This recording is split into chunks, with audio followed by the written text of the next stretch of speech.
whatever we saw, whatever sneakers we saw, and you're like, fuck this, turn the cameras on and just make a show out of it. Fuck yeah, man. 2 minutes. Into the mic, there. All right. Welcome to the Air It Out, episode 17. Y'all ready for this? Yes, first guest. We are very eager to get the show started today. We are honored to welcome our very first guest on Air It Out, Hoobs Glass. Hoobs, thank you for being here, man. What's up, people? Thank you for having me, guys. Of course. Dude, thanks for being here. Hell yeah, man. Well, look, there's a tradition here, and the first tradition is let's get to smoking. So, you know what? Guest gets first dibs, man. Nice. You got fire over there, right? Yes. Oh, man. This is the first. What do we do? We gotta fill the air while he's hitting the bomb. That's true, yeah. Dano, switch the. So, Okay. I'll tell you a little bit about how I met Hoobs. Back when I was making the skunk dunk gas mask, I was looking to have glass artists create the lenses and a custom attachment to the skunk dunk mask. It's frozen. It's frozen all the way through? Yeah, you got And then it's seized up. It's got a seizure. Oh no! Technical difficulties. You got that first one there. Well, All right. Well, we're moving on to a joint. moving on to this. That. It's a bummer. It's all icy cold. Just give it a second. Yeah, it'll thaw out. We'll be all right. But Right, yeah, back to skunk dunk mask.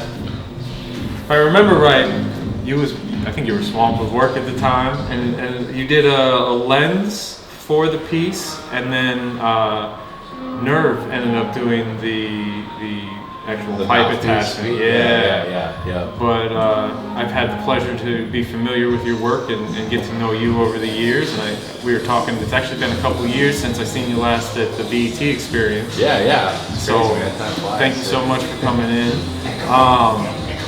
But yeah, so Hoobs is just an absolutely insanely talented glass blower. And it's a perfect intersection with what we do here because we smoke weed and talk about sneakers, and my man's got sneaker dab rigs. So. Dude, they're insane looking. Yeah, look at this stuff. They were making snowboard gear. Okay. They did a collaboration with this snowboarder Danny Cass, and that was one of his designs, like the bomber style. Nice. Old school. Yeah, like, the fighter plane on there. I have an interesting photo that I'm going to share with us later because this was one of the ones that you sent over for the slideshow. Yeah. I'm so glad to see it in person because I didn't realize it was this big. Yeah, I mean that one's actually like I would consider that like a medium size compared to like the majority of the ones I do nowadays are a little smaller. This is about the size. Yeah, those ones, you know, and they're like 4.5 inches long, which is pretty small, but that's just like it goes with like what we use it for. It's really dialed in for smoking concentrate, so you want kind of a real small airspace within the piece. And is this a collab with? That is, yeah. So I did that with my buddy Rocco, who's amazing. Like the way he draws in glass. So there's some images like on the glass there that were all drawn with basically like stringers, like super fine, hair thin stringers of glass. No way. That like you hold it up and it'll like bend because it's so thin, and he gets that in the tiniest flame and lays down like line after line at a time. Wait. Let me see if I'm understanding this right. You're telling me this all-seeing eye and the scarab and the skull and the skull. Show Frankie the skull. This is all hand drawn in glass. Yeah. Fuck off! Are you serious? On the shaft, I thought there was like maybe like a decal that you worked in between layers. No decal. There's no like. Holy it's all shit! hand, freehand, dude. Like I can love that. So why shoes? Why did this happen? It Like, was, you're a sneakerhead yourself, or what drew you sneakers into? I was definitely glass? surrounded by friends that were all into the sneaker. That whole culture was like here, and like I grew up within that. So what I kind of put together was that the majority of my friends who were into sneakers also like smoking weed, and I was like, there's something here that we could connect these two things, and it was like kind of a desire for me to like just expand the reach of this like glass blowing thing, because you know it had such a small kind of corner that people knew about this whole thing, you know. So I figured, you know, hey, if I make a sneaker, like people will probably enjoy it, you know, like it, that smoke weed and are into sneakers, and it will also expose the art form to like hopefully this whole new like culture that like appreciates art already, you know, and collects things. So it was like, yeah, it was kind of just like that whole thing, you know. But it took me several years to really go from the idea to actually be able to like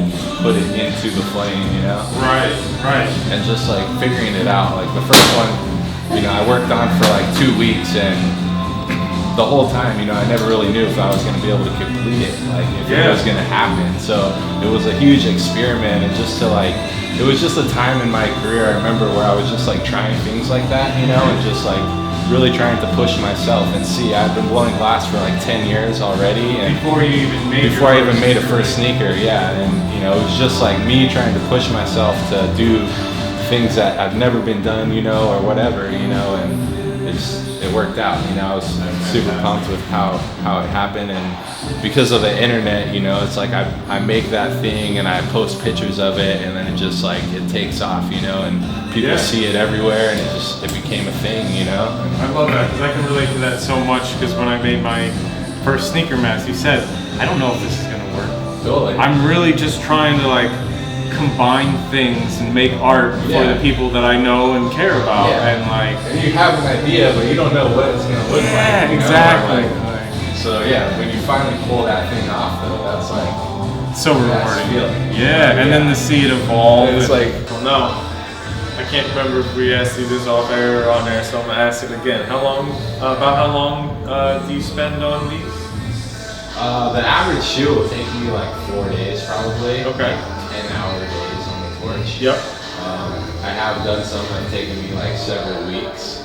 Yeah. But yeah, the average ones will be, you know, about 4 days, and then if I'm doing a collaboration, that's like double usually, because they involve, you know, they bring in all this extra detail that we just put into it.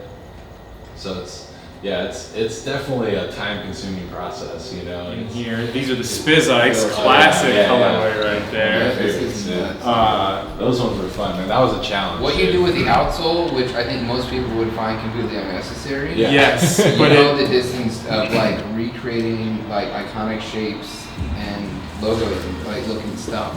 Totally, yeah. I mean, It's crazy. those That are white challenges, webbing, but, like good lord, man. And that's the thing. It's like the colors are, you know, they're all a challenge within themselves. Like each color kind of has its own viscosity. So some colors are gonna be stiff. Some colors are gonna be very like fluid, you know. And when you melt them together, it's like it's a challenge to get those to like pull straight, you know. So even just like where you see like the wires like goes from white, yellow, red, white, but it's all the same diameter, you know. It's like it's hard because each color is melting at its own temperature, basically. So when you're going to pull that, you know, it's like it doesn't want to pull even. I mean, the elephant print texture on these. Totally. Because like that was all by hand too, man. Like that's and that could probably get messy real quick. So Oh, keep yeah. it that balanced. Yeah, you can- and like. I'm like super inspired by just the whole sneaker like scene, dude, and just like all the everybody within, like all the creativity and just dude, it's So much variety too. Yeah. And that's what I love to see, and you fall into that category. this was another piece. The same guy I was working with the other For the Fear and Loathing one. Yeah, Really? This guy's an amazing sculptor. Yeah, so he actually sculpted the whole Jordan body, and then I did the shoe. We had this whole concept of kind of like the NBA Jam, like was you know, he just launching from the free throw line. Frankie, show him the PlayStation mask. There we go. So this was a piece that I made for Artist Sneakers live at E3. And so we have like very unorthodox kind of ways of working from like traditional glassworkers, but we can do shit that is like really like breaking the rules essentially. Yes, because see, I get this because I feel like I run into this with prop makers. They're like, why would you do it that way? Right? Or, Yeah. you can't do that. You can't be like set in a process. I was told when we started releasing like teasers for our elephant toy that it wouldn't work. Oh shit, yeah. And Of course. we got them, man. Yeah. Like, look, grab that. Oh, they look amazing, man. Yeah. So we're just a few weeks away from Designer Con. Art of Sneakers was going to be there, right, Dano? Yeah. That's great. Yeah. Freehand Profit and Freehand Profit Studio. Yeah, you killed it, man. Appreciate Yeah, that. really great. Yeah, this one came out really well. So yeah, fuck what they say can't be done. Yeah, like right. sometimes that unorthodox shit Dude, this gets one you to where you stands- need to this be. one stands so well for how proportioned it is. You would expect Right, it yeah. to be like, oh, no, it just. Yeah, you got that balance, You man. can like. That's a challenge too. Dude. Yeah, People yeah. don't You know, from the sample we got, there was it actually was more so the weight in the head made him kind of slump, and I was like, yo, let's fill that body out, give him some more structure, and keep the head hollow. How many prototypes did you go through? You think like? Well, or did you just- we printed quite a few prototypes Yeah. ourselves on our Formlabs printers, and then when it came time to actually order the final prototype that would go off to the factory, we had it sent out because We have one for Freehand Profit, which is specifically focused on the mask work, and then we have one for Freehand Profit Studios, which what our goal is to streamline the process. Like I'm beginning to. These are things that we've wanted to do forever, toys and a lot of different ways.